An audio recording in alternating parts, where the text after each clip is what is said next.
Hi friends, welcome to the channel. My name is Nessa and today I'm doing a cozy highlight of the Abbess Garden developed by MD Studio. In this cozy highlight, I'll be talking about my experience throughout the game and my thoughts on whether or not I think this game might be for you. Since there are so many great games out there but not enough time to play it, I think that it's important to highlight aspects of a game that I enjoyed and what I wasn't a fan of personally. Coupled with my experience over the course of playing the game, I hope that you'll be able to form a good enough impression about it to decide whether or not it's for you. So with that, let's get into it. The Abbess Garden is a casual gardening simulation game set in 1643 France. You play as Agnes, the Abbess Garden's caretaker, who's in charge of all the plants in the garden while also protecting it from outsiders, because only you and the Abbess herself have the keys to this garden. The game plays as a visual novel where each month you have a specific number of people to talk to in order to learn more about the historical events that are happening around this little abbey, and there is an intermission where you can tend to the garden and complete monthly objectives. This might involve planting new seeds, harvesting flowers, and generally making sure that all the plants in the garden are happy and healthy. The Abbess Garden is available on PC for $9.99 USD with a 20% off introductory offer from now until March 16th. Check regional pricing in case the offer is not available in your region.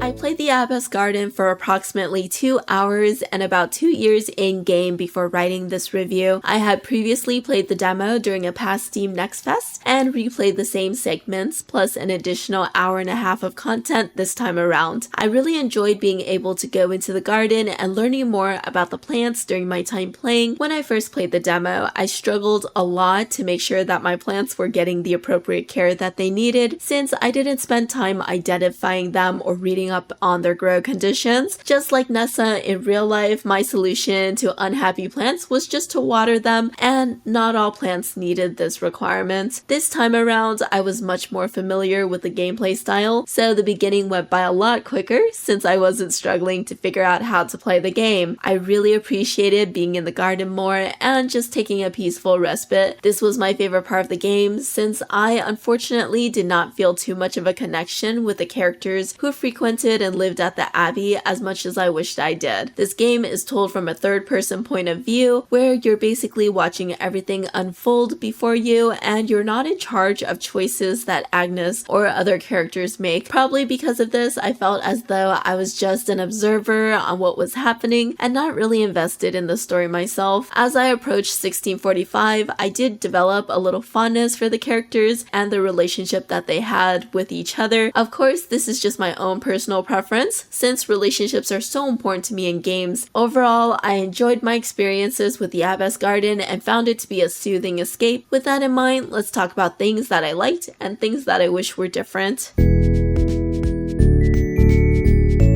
I like the tranquil nature of just being in the garden and the freedom to move and plant wherever I want within its confines. There are no timers and it's just cozy vibes to spend time here. As you progress more in the story, you spend more and more time in the garden since there are more seeds you have access to and more plants that will need your care. I like that plants have different grow conditions, as some require more watering than others, and some will need a specific mixture of soil types to feel happy. It was really fun for me to identify new plants every month and figure out the best way to take care of them. I felt more proficient at identifying plants in different stages of growth after a while and retaining information about what they need to thrive. I like that there's a story going on in the background, so it's not just purely a gardening sim game. The frequent breaks to talk to other people and move the story forward a bit more each month really help to break up any tedium that the gardening could bring. I like that the game also does not propel you forward until you are ready, even after completing all the tasks in the garden or all the tasks of the month to progress. You have to make the conscious decision to leave the garden and end the month to start a new one. In this way, the game does not feel rushed so that you can just exist in a month or stay in the garden for as long as you want. This might not be something that you want to do in the beginning. However, as the number of seeds and plants you have access to grows, you might feel more incentivized to take a little bit longer to smell the irises and marigolds.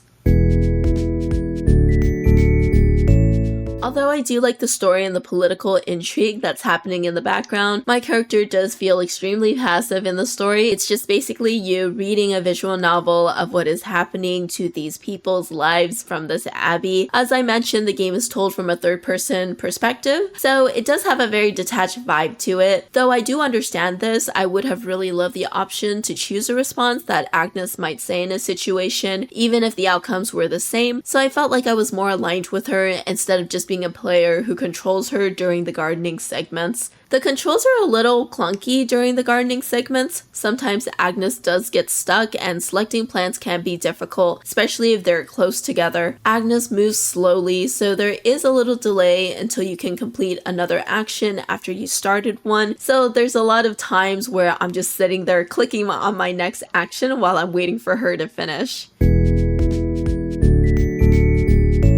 The Abbess Garden might be for you if you're interested in a relaxing gardening simulation game, but you also want to have story woven in between the gardening segments. Keeping the plants healthy and happy can be moderately complicated, as you have to identify their needs ahead of time and make sure you're meeting them on a monthly basis. However, once you've learned about the plant and established the soil and conditions that it needs, then you really only have to remember how much watering it needs per month. This game is easy to pick up and play, as you can save at any time, so if you're looking for a moment of focused meditation, then tending to the Abbess Garden might be for you. There you have it. What do you think of the Abbess Garden? Let me know in the comments if you think this game is for you, and if you like what I do and you want to see more, consider liking and subscribing for more content like this. I have Vanessa, and I am going back into the garden. I'll see you next time. Take care. Bye.